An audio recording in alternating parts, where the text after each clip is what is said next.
압도적 재미 매불쇼.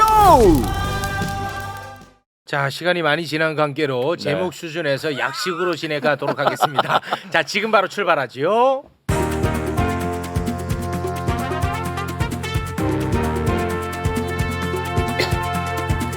세계로 뻗을래요. 자, 먼저 김준영 의원님 어서 오십시오. 네, 안녕하십니까. 네, 반갑습니다. 자, 그리고 자꾸만 그 시간이 지연된다고 화가 많이 나 있습니다만 또 카메라가 돌면 귀여워지시죠? 김종대 의원님 까꿍. 안녕하세요. 고맙습니다. 아, 저 카메라 때문에. 고맙습니다. 네. 자, 그리고 중동통, 중동 상황이 안 좋아요. 성일광 교수님 어서 오십시오. 안녕하십니까. 네, 고맙습니다. 오늘 할 이야기가 많습니다만 일단 김준영 의원님 스몰 토크 큐. 네. 뭐 하라고요? 리드멘트가 없어요. 리드멘트가 없어요. 네네.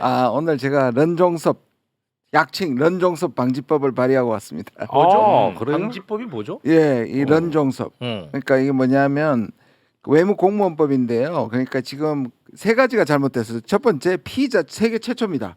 피의자 신분으로 대사로 임명받았어요. 그리고 출국 금지된 거를 풀었어요. 게다가 신임장 사본을 들고 갔어요. 맞아. 사본 들고 갔어. 이 세 가지를 방지하기 위해서 못하게. 이게 아무래도 기네스북에 오를 만큼 세계 최초의 일입니다. 외교사에 처음 있는 일입니다. 이왜냐 국격과 연결되니까요. 예, 그래서 이것을 향후에는 발생할 수 있지 못하게 아예 금지 지금 그 런종섭 방지법을 제가 그냥 법제화해 버리는군요. 예, 네. 근데 법제화하는 거 너무 잘하셨는데 그 법이 만들어지자마자 사문화될 거예요. 이렇게 할 일이 없지 않을까요?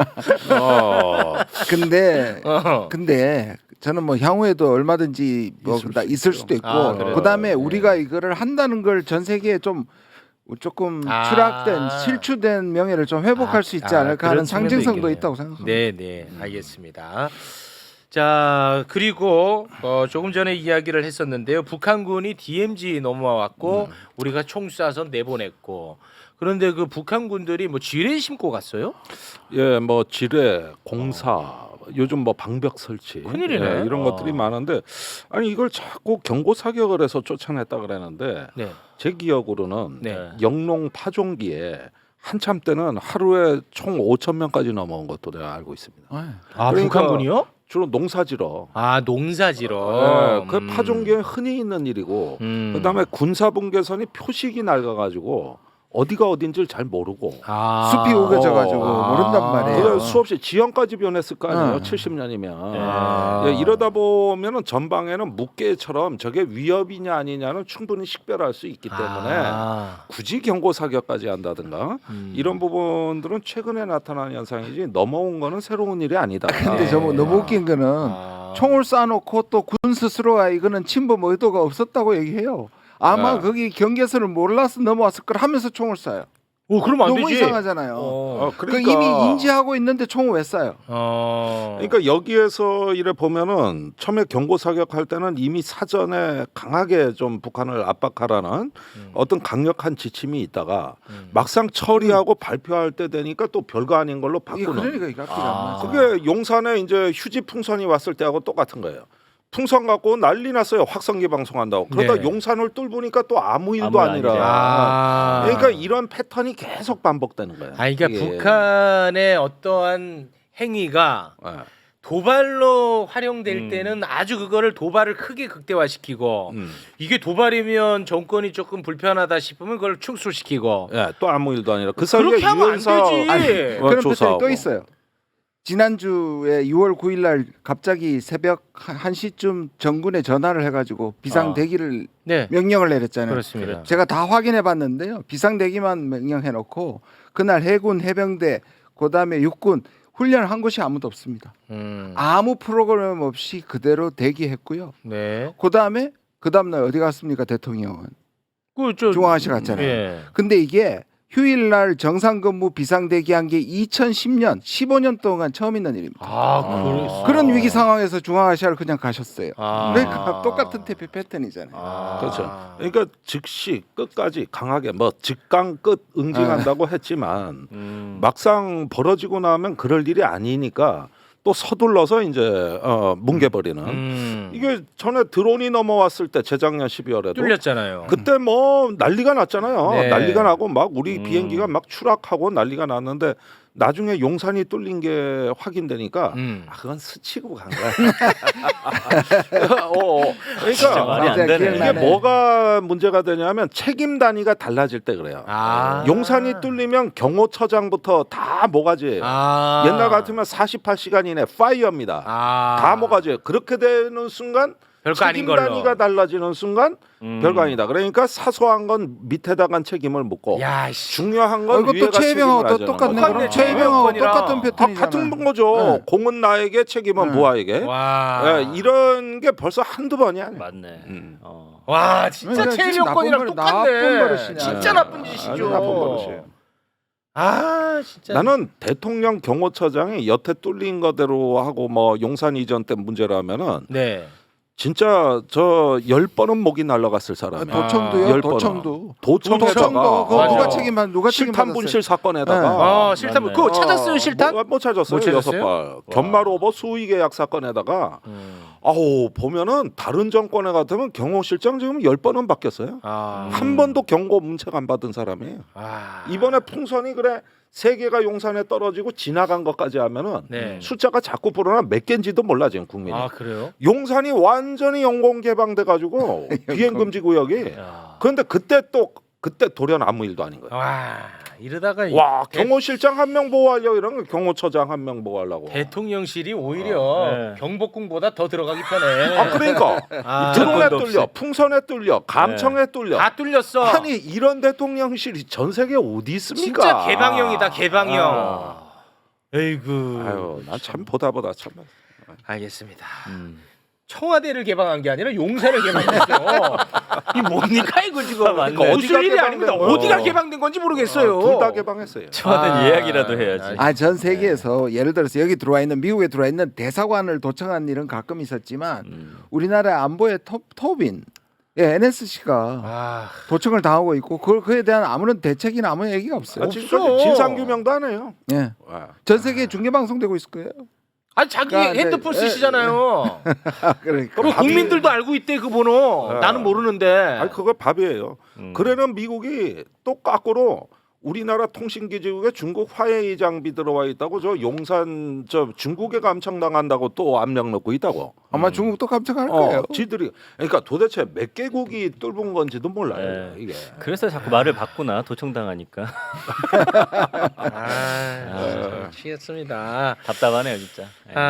뭐 북한 이야기를 했으니까 요거를 좀 잠깐 좀 여쭤보지 않을 수가 없는데 그 러시아 대통령 푸틴이 24년 만에 또 북한에 오늘 갔나요? 오늘 저녁입니다. 저녁에 갑니까? 네. 1박 2일 일정이라고 하는데 길진 않아요. 이거는 어떻게 봐야 됩니까? 이것도 굉장히 또 걱정이 되는데 대통령 그 안보실장인가는 나와가지고 선 넘지 마라. 선 넘지 말라고 내가 얘기해놨다 러시아에 이렇게 얘기를 하던데요. 아니 그런데 지금 이 저간의 사정을 보면 한반도 주변에 새로운 판이 짜여지고 있구나. 판이 이동하고 있구나 하는 느낌을 지울 수가 없습니다. 이 푸틴의 24년 만에 그 북한 방문도 파격적이지만 이번에 양국 관계를 규정하는 포괄적인 문서에 서명한다는 보도가 나오고 있어요. 이게 이름하여 포괄적 전략 동반자 관계라고 언론에 나왔는데 일단은 저녁에 나오는 걸 봐야 알겠습니다만은 이거는 지난 어떤 그 냉전 이후로 30년 동안 북한을 포위 압박했던 이 판이 완전히 신기루처럼 사라지는 겁니다. 그러면서 양국 간의 모든 방면 지금 나오고 있는 건 문화, 체육, 광물, 경제, 그다음에 군사 이런 부분을 포괄한 하나의 상위 어떤 그 양국 관계의 전략적 관계를 규정하는 문서가 나온다는 거고 또 지금 북한의 외국인 노동자들이 러시아 가서 많이 활동하고 있고 이러면 유엔 안보리 제재는 이제 아무 의미가 없어지는 거고요. 이런 상황들까지 전개되는 걸 보면 이건 분명히 비상한 일이면은 틀림이 없죠. 여태 30년 동안 우리의 외교 성과도 여기서 이제 한 가지 매듭을 짓는 거거든요. 이걸 좀 두 가지로 봐야 하는데요. 지금 말씀하신 것처럼 잠재적 위험은 매우 큰데 네. 지금 언론은 또 쓸데없이 이 부분을 너무 강조하고 있는 게 뭐냐면 이게 1961년에 그냥 결국 북소 동맹, 다시 말해서 동맹 관계였습니다. 61년에 가장 중요한 게 자동 개입이거든요. 그러니까 우리가 공격받으면 미국이 자동 개입되는 거잖아요. 네. 그거를 96년에 폐기를 했습니다. 더 이상 동맹이 아닙니다. 북한이랑 러시아가 왜냐면 북한은 아니죠. 네. 그다음에 북한 중국은 암묵적으로 동맹이고요. 근데 동맹을 공식적으로 이제 동맹 관계를 깼단 말이에요. 근데 네. 이번에 다시 올라갈 거라고 일부 언론에서 얘기하는 건 너무 앞서 나간 그건 앞서 나간 얘기고. 앞서 나간 얘기예요. 아직까지 러시아는 한국한테 계속 여지를 주고 있어요. 아직도. 몇 주 전에 네. 신기하게도 푸틴이 뭐라고 한국에 얘기했냐면 네. 한국이 우크라이나에 직접 무기를 지원 안 해서 고맙다. 고맙다고 그랬어요. 그렇죠. 그렇게 얘기했죠. 고맙다 얘기하고 우리는 한국과의 관계를 깨고 싶지 않다. 그건 한국한테 달려 있다. 이 말은 네. 직접만 무기 거래하지 말라는 뜻이에요. 그러면 한러 관계는 깨지지 않는다는 걸 제시했는데 신원식 그 유명한 신원식 장관이 또 무슨 얘기를 했냐면 이번 거에 대해서 유엔 안보리 상임이사국가 러시아가 안보리 결의를 위반했다. 국제사회를 배반하고 북한한테 무기를 제공하고 있다. 근데 이거는 아직 근거가 부족하다. 러시아가 뭐라 했냐면 근거를 갖고 얘기하라는 거다. 지금 컨테이너선이 그 사이에 많이 왔다 갔다 하는 것만 있지 그게 무기라든지 물론 이제 일부 우크라이나에 러시아에 떨어지고 우크라이나에 떨어진 무기가 북한 글씨가 있다는 건 나와 있지만 그게 대량으로 북한에서 러시아로 갔다는 근거는 우리가 제시를 못하면서도 우리는 지금 북한한테 뭐 경고했다. 그다음에 안보리 길을 위반했다. 대통령이 유엔에서 막 러시아를 비판하거든요. 네. 그렇게 비판하면서도 러시아를 관리해야 되는데 네. 러시아는 아직 우리한테 협력의 여지를 남기고 있어요. 오히려 지금 말씀하신 위험을 낮추려면 왜냐하면 북러가 이런 방식으로 가서 진짜 이게 동맹이 될 걸 우리가 막아야 되잖아요. 그건 막아야죠. 그러면 우리가 러시아하고의 관계를 깰 게 아니라 우리가 러시아하고 관계를 더 깊이 가야 되는 거예요. 네. 근데 러시아한테 세게 나가는 게 뭐 국내 지지자들한테 주는 메시지가 있어요? 왜냐하면 러시아하고 중국하고 북한하고 이란은 다 악마들이니까요. 그들이 그러니까 지금 지지자들이에요. 네. 그들은 적이라고 보는 거죠. 근데 이제 어찌됐든 그 북중러가 합체할까봐 이게 이제 우리가 걱정되는 거고 이거를 우리가 유심히 봐야 되는 건데 여기에 대해서는 대통령 안보실장이 야 그거는 말도 안 돼. 북중러 합집합은 진짜 아니다. 왜냐? 우리 오늘 중국이랑 대화하는 거 알지? 이렇게 얘기하던데요. 아니 그러니까 합체가 아니고 그렇게 네. 북중러가 아니란 건 이 매블쇼에서 알릴레오에서 가장 많이 나왔던 얘기예요. 네. 우리 김준영 네, 의원님이 중국이 그걸 원하지 늘상 하던 않습니다. 주장입니다. 네. 그다음에 중국이 북한 러시아가 군사적으로 밀집하는 걸 좋아하지 원하지 않습니다. 않아요. 이 점에서 한중 간에는 대화할 여지가 많은 거예요. 많아. 사실 대만 문제나 남중국해 문제에서 한중이 이렇게 첨예하지 러시아가 북한에다가 무슨 뭐 핵 미사일 정찰위성 기술 주고 이러는 거 네. 그건 한국도 반대지만 중국도 반대예요. 중국도 반대야. 예, 그런 점에서는 대화의 여지가 많은 겁니다. 중국 입장이 좀 줄어든다고 생각해서 반대하는 거군요. 예. 그런데 여기서는 일단은 그 북중러라는 것을 그렇게 어떤 한미일과 같은 강력한 안보 협력 관계로 봐서는 안 되지만 우리가 자꾸 한미일 하면서 이렇게 협력체가 진화해 나갈 때 네. 그때는 저쪽도 어떤 그 하나의 대척점에 있기 때문에 나름대로 전략적인 연대가 강화되는 건 사실입니다. 그러나 네. 다분히 한미일 뒤를 따라오는 정도의 그 협력체지 우리를와 버금가거나 앞서가는 협력체는 아니다. 그런 면에서 지금 한중 대화가 시작되고 있는 건 일견 긍정적입니다. 사실은 굉장히 가치 외교 어떻게 보면 약간 극단적인 반중 이데올로기에서 출범한 정부가 네. 최근에 와가지고는 새로 나쁘지 않아요. 외교부 나쁘진 않아요. 장관이 이제 새로 부임하고 네. 안보 라인이 다소 개편이 되면서 좀 완화된 건 사실이에요. 네. 한중 외교 안보 대화 네. 오늘 열린다고 하던데요. 서울에서. 이거 굉장히 큰 대회입니까? 아니 그렇습니다. 그러니까 9년 만에 열렸다는 자체. 사드 이후로 마비된 거예요. 그게 지금 봉합된 거니까. 이거 좋네. 우리 일본하고도 안 하고 있는 겁니다. 그러니까 외교 국방 이래 2+2라고 얘기하는 거죠. 우리가 네. 미국하고 호주 정도 하죠. 호주가 하나요?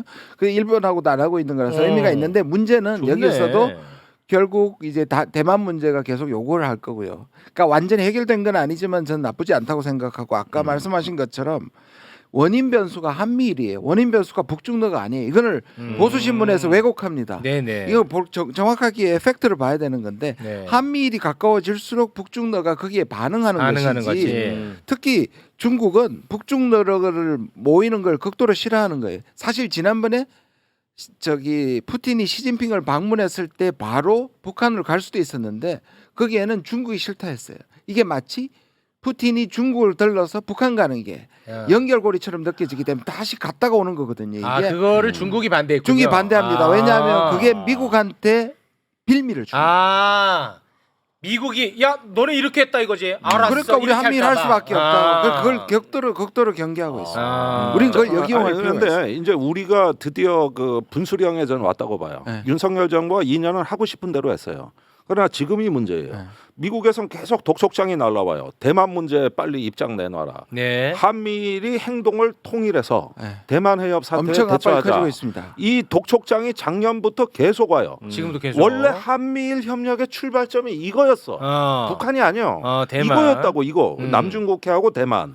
그런데 그게 지금 오는데 이 주제가 지금 오늘 한중 간의 대화의 또 의제이란 말이에요. 중국에선 니네 미국에 대답할 거지. 대만 문제 건드릴 거지. 왜 자꾸 안 하던 말 해. 이렇게 돼가지고 양쪽에서의 그 강대국 압력이 네.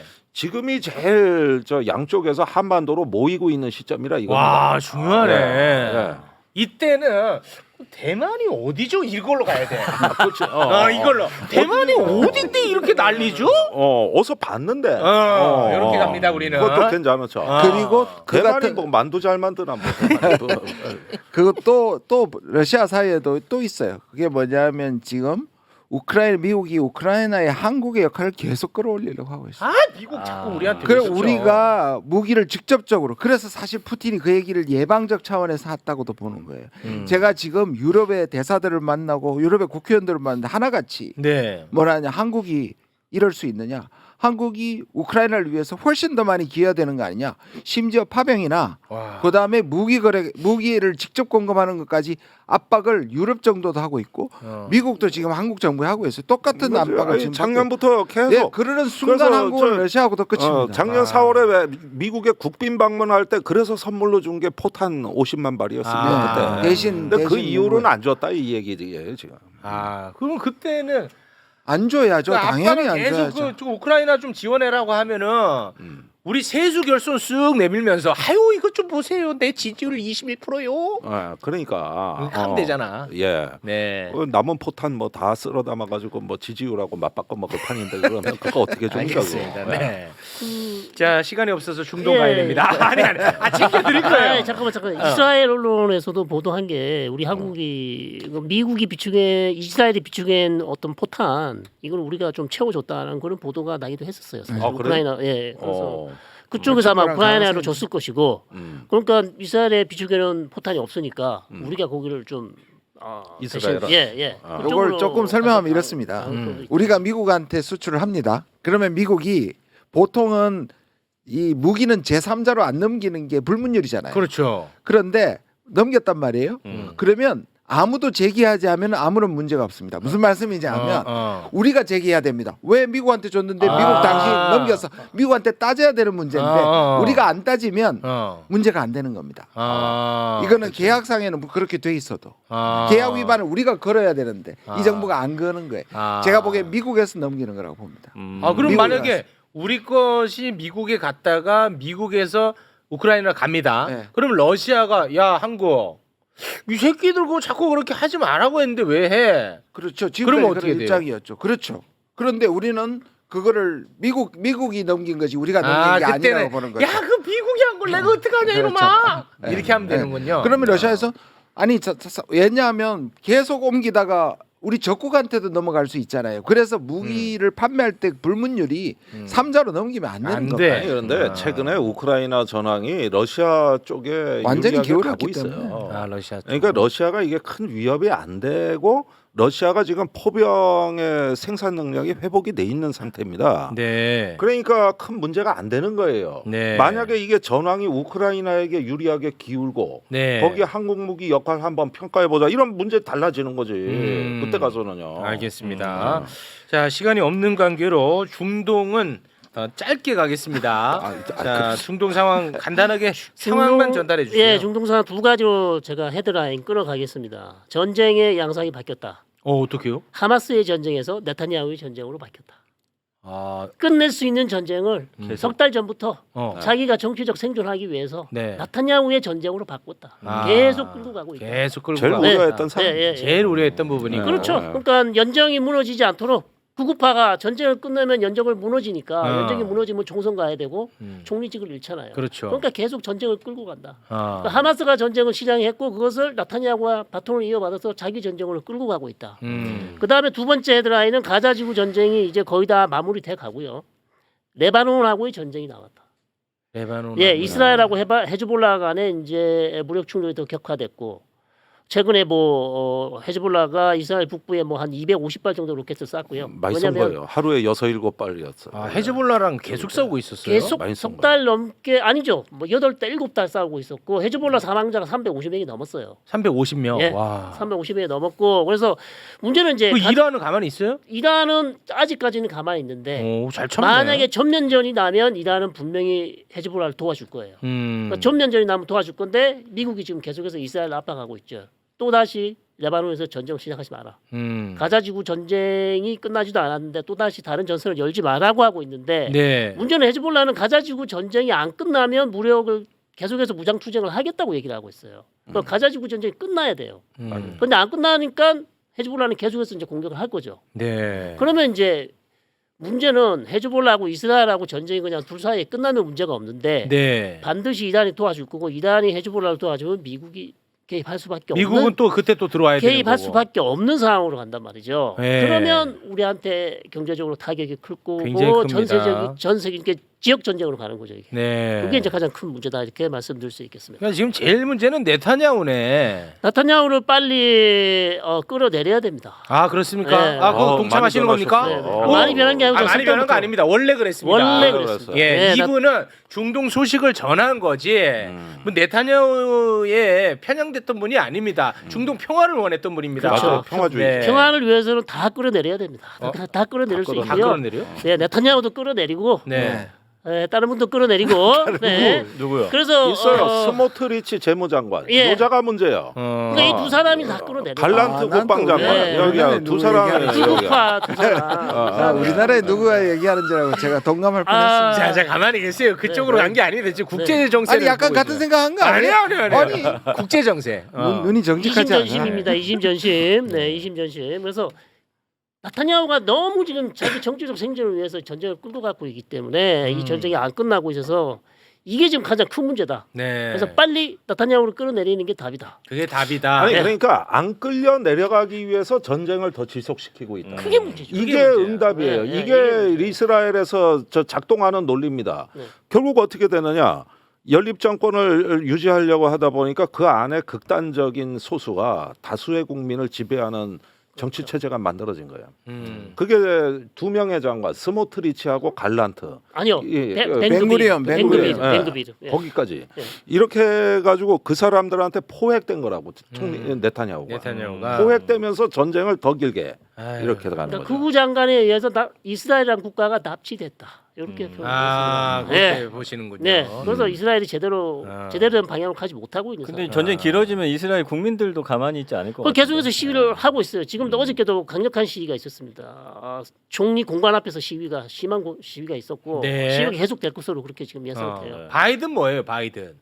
바이든 참 바이든은 선거를 앞두고 네. 나타냐후를 벽에다 밀어붙여야 되는데 그렇지. 역살 잡아야 되는데 그렇지. 선거 때문에 그러지 못하고 있어요. 못해요 또? 네. 그러면은 아니 그 미국에서는 반전 시위 많이 일어난다면서요. 그렇죠. 이제 집토끼 자기 민주당에서는 강력하게 욕을 하고 있지만 그러면은 그걸 네타냐후 깃방망이 날려도 될 것 같은데. 바이든도 역시 산토끼도 잡아야 되잖아. 그러니까 왜냐하면 중도도 잡아야 되거든요. 미국에서의 유대인들을 또 아니, 뭐 완전히 그건 알고 있어요. 그러니까 양쪽에서 끼어가지고 거기도 지금- 끼어 있네. 그러니까 바이든은 아유. 러우 전쟁도 그렇고 중동 전쟁도 그렇고 큰일 없이 끝낼 자신은 없으니까 큰일 없이 대선까지 질질 끌고 가는 거예요. 그 사이 얼마나 많은 사람들이 죽겠어요. 현상 유지. 예. 현상 유지라면 사람 죽어나는 그런 겁니다. 아니 그런데 미국 정치도 이해해야 될 게 그 존 미어샤이머 교수가 쓴 이스라엘 랍이란 책이 있어요. 이거 오래된 책이지만 그 책에는 유대인 단체한테 찍히고 정치적으로 그냥 거덜이 난 파멸한 사례가 수도 없이 나와요. 우선 정치 자금서부터 문제가 되고 네. 이런 게 어떤 그 미국 사회 내 뿌리 있다 보니까 이스라엘 로비가 정치 배후의 그림자 권력으로 본 거예요. 네. 그러니까 이게 미국의 한계이기도 하는 거예요. 알겠습니다. 이 국내 뉴스도 꼭 마지막은 그냥 답답하고 이게 그러니까. 답이 없이 끝나는데 여기 그 중동 가도 매번 똑같아. 그래도 우리가 희망을 가져야 됩니다. 아 그래요? 네. 와. 빨리 끝낼 수 있는 방향을 빨리 찾아야 되고 네. 저는 그래도 올해 12월까지는 가지 네. 않지 않을까. 가다지고 좀 빨리 끝나지 않을까 그렇게 다 생각합니다. 끌어내리는 방법을 좀 네. 연구해 주십시오. 네, 알겠습니다. 그 뭐 매번 뭐 다음 달이면 끝나. 이제는 근데 그 넉넉하게 잡으셨네 날짜를. 그러니까 이번 아주 넉넉하게 잡으셨어. 이스라엘에서 한 3년은 걸린다 그랬어요. 1년은 가자, 1년은 레바논, 1년은 이란. 3년은 너무 3년 길다. 전쟁 더 해야 된다. 아니, 이런 3년 얘기하고 3년 너무 길어. 음. 우리도- 김준영 교수 앞에서는 3년은 너무 예, 길어요. 근데 우리도 극우주의자에서 나라가 포획됐다고 볼 수 있는 측면이 약간 있습니다. 네, 그래서 그 부분이 상당히 지금 예, 네. 거기까지만 끌어내려야 된다. 네, 이심 전심. 자, 오늘은 여기서 마무리 짓겠습니다. 함께해 주신 세 분 진심으로 고맙습니다. 감사합니다. 감사합니다. 네, 고맙습니다.